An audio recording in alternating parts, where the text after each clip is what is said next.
I, Stephen Ingram, being the returning officer at the election held on Thursday, June 2017, do hereby give notice that the number of votes cast for each candidate at the election is as follows. Nick Clegg, Liberal Democrats, 19,756.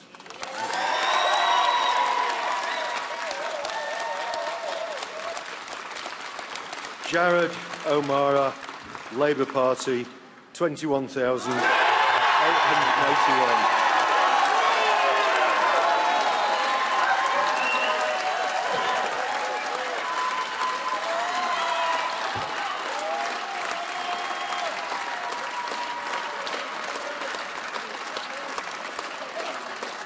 Logan Robin, Green Party, 823. John Gordon Thurley, UK Independence Party, 929. Ian Jeffrey Walker, the Conservative Party candidate, 13,561. Stephen Dominic Winston, Social Democrats Party, 70. Total spoiled papers, 89. And I hereby declare that Jared Nick Clegg O'Mara has lost his seat in Sheffield Hallam. It's worth remembering, he looks quite saddened by that he was the man responsible for the great experiment in politics in going into the coalition with the Conservatives and paid a terrible price. His party did, and now tonight he's paid the price and does look what you might call almost visibly upset at having lost Sheffield Hallam. He does. He's been the MP there for a long time. Of course, this is the end of what had been a very successful political career. He was the Deputy Prime Minister for 5 years. Of course, then took on those brutal wounds from being part of the coalition.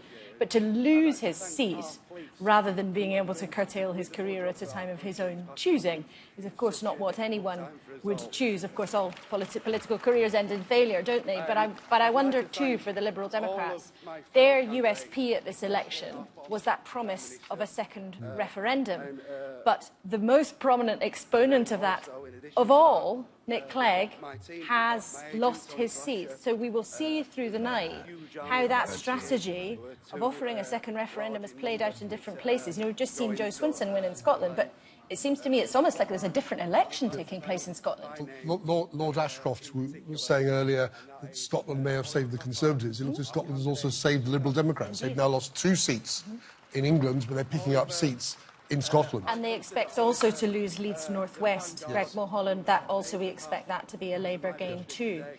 But again, you know, this 2 tribes election playing out in extraordinarily different ways in different parts of the country. How many Liberal Democrat seats do we have in so far? Because our scoreboard there is showing just 1 Liberal Democrat seat, no change. Is that correct? I think that's right. Net 1. Yeah. But I hope that's right. But they may well pick up Vince Cable's old seat, Twickenham, maybe 1 or 2 others in London. But they're not going to pick up anything in the southwest. The results we're in from the southwest, the Liberal Democrats have gone further backwards, so I don't think they'll pick up anything there. As we said at the start of the night, the Liberal Democrats would be happy to hold on to what they had and maybe make a couple of gains, but they were not expecting much else.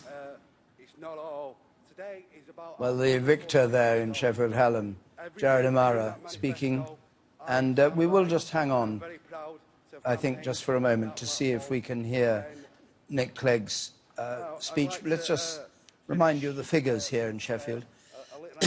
The Labour vote, 21,881. Liberal Democrats, 18,756. The Conservatives, 13,561. And the share of the vote, 38%. For Labour, 35%. For the Liberal Democrats, 24% for the Conservatives. And the switch since last time, Labour goes up 3, Liberal Democrats down 5, Conservatives up 10, and the swing from Liberal Democrat to Labour, 4%. And certainly a long speech being made there, but I think he may be just coming to the end. And I hope the defeated Nick Clegg will be the next to speak. And I think it's just worth hanging on for that. Yes, you can speak. As long as he's speaking, you can speak. Voters tell pollsters they want politicians to put nation before party. Nick Clegg did that massively after the 2010 election, and it looks as if voters don't reward politicians who put nation before party. Ladies and gentlemen, I'd just now like to invite Nick Clegg to say a few words. Thank you. Thank you very much for the.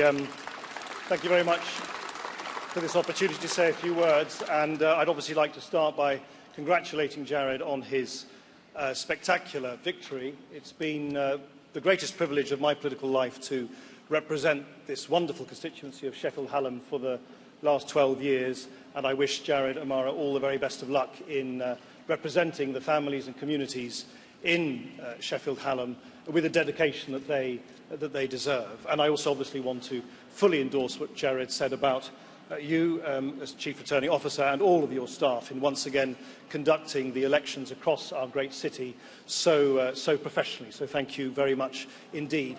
A huge special thanks from me to Penny Baker, to my agent Andy Sanger, and to my whole team here, who not only supported me as ever so unflaggingly in this snap general election, but also in the 12 years in which I have served as an MP in Sheffield Hallam, and prior to that, my Liberal Democrat predecessor, Richard Allen, as well. Thank you from the bottom of my heart for everything that you have done. Thank you very much indeed. In my time in Parliament, I've never shirked from political battles. I've never retreated from the political battlefield. I've always sought to stand by the liberal values I believe in, but I, of course, have encountered this evening something that many people have encountered before tonight, and I suspect many people will encounter after tonight, which is in politics. You live by the sword and you die by the sword. But I would just like, if I may, just to say a couple of words about what faces the Parliament that is going to be constituted in a few days' time in Westminster. It is a Parliament which, in my judgment, will not only face the excruciating task of trying to assemble a sensible government for this country, will not only need to deal with the agonising decisions which we face as a country as we navigate our way towards Brexit, but is a Parliament that is presiding over a deeply, deeply divided and polarised nation.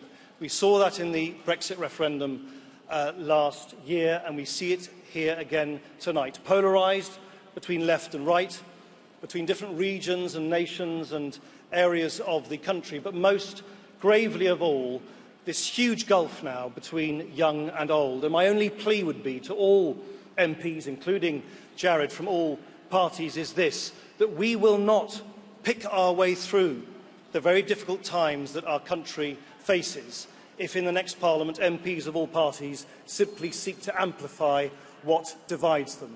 We must try and reach out to each other to try and find common ground if we are to heal those profound divisions. Because if we do not, it